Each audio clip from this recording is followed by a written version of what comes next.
guys. It just seems like you get in these droughts, like the 5-minute scoreless droughts. Just what's the solution there? You just got to start to run a better play, try to call a quick timeout. Just what do you do to try to snap that skid and go without scoring for so long?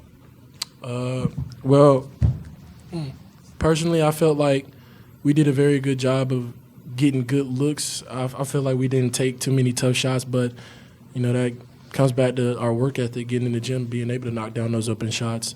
And those spurts, we got to get back on defense and just do the little things, boxing out and just trying to be as competitive as possible on defense.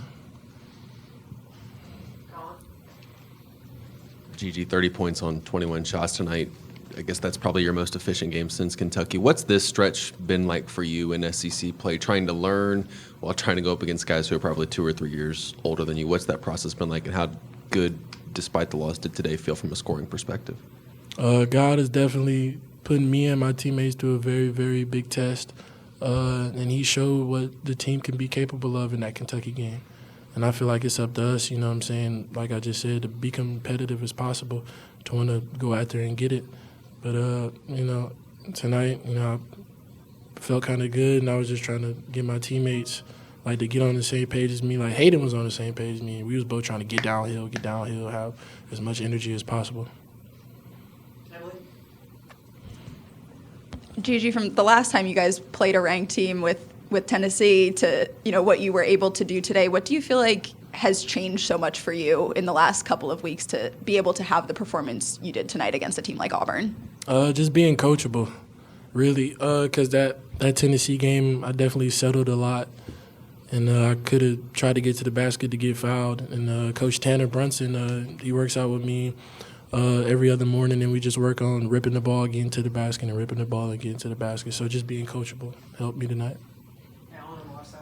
Go to Hayden here. Gigi was just talking about kind of being more aggressive, getting downhill. You shot 24 free throws tonight as a team, which you're most in an SEC game. Do you feel like this team, how much better is this team in this offense when you're actually being aggressive and getting to the basket? Yeah, I think a lot better. I think we saw flashes of that tonight. Whoever it was getting downhill. Yeah, we have lacked in that area thus far in this season. So we see that's where we see bright spots, right? We see, okay, that's an avenue of what we need to do to have a successful season or have a successful game, right? And so, yeah, it's just going to be a matter of, okay, we see that. We're going to put that piece together with some of the other things that we put together, because it's going to be a game and a season of up and down things. But as long as we can continue to keep plugging the good pieces together, then I think we'll be in good shape. Hey, fellas, this is a question for both of you. Well, two questions for both of you. First, Gigi. Coach Paris said that he wanted to see kind of, you guys spend more time in the gym, in practice. So kind of describe what this week looked like for you in preparation for this game. And then Hayden, for you as one of the leaders of this team, what was it like to see Gigi, everything kind of come together for Gigi today? This week, I wanted to challenge myself mentally and, not try to worry about so much of social media, like what my numbers was last game, because that's when you're just being a selfish player when you're just worried about yourself. So before this game, I came in about 30 minutes before warm-ups, and I was just working on my mid-range, any shots, anything to just loosen up and get prepared for the game. Yeah, to answer your second question, man, it's good. It's good to look at a box score and see Gigi Jackson having 30 points. Yeah, I'm encouraged by that. Because there's been some times where that wasn't the case. And so just for him, being as young as he is, being able to have that resiliency, whether, it be mental or physical, what are some things that I can do to not have a game like I did against Tennessee? I'm not putting words in your mouth, but what are some of those things that I need to do, right? And then for him to come out here and have a game like he did, it's just we gotta fall in line. Whatever we have to do individually to kind of buy into the rhythm, the work ethic, the energy, the consistency that Gigi had tonight, what does that look like for me? What does that look like for Hayden Brown to fall in line with that? Just because I'm older doesn't mean that, I know it all. And so, I'm really proud of him, first of all. But, I told him, even if you have 0 points, the energy and the consistency that he showed today was much better than what he had shown earlier in the year. So I think that's a step of growth, and I was encouraged by that.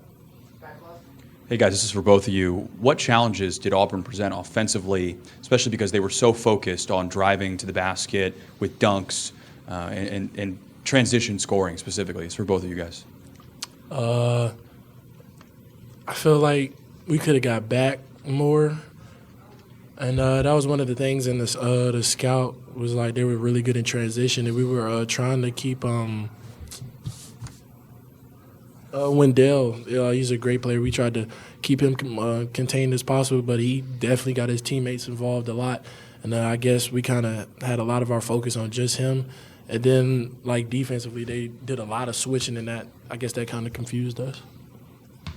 Yeah, I'd like to just kind of go off of that. I think just urgency to get back, right? Or to not even have those mental lapses of the fast breaks that they had. I don't know. It was a handful of them. But we contain those instances, and we somehow find ourselves in a better shape when we cut it to a 10-point game. That might be a 2-point game. And so if we dialed in on not having those mental lapses defensively or even offensively that lead to defensive mistakes, then I think we'll be okay. I guess Hayden, Broom, and I think Williams combined for 39 points tonight. Their front court guys. Just what were the issues that they presented to you guys in the front court that really allowed them to have success?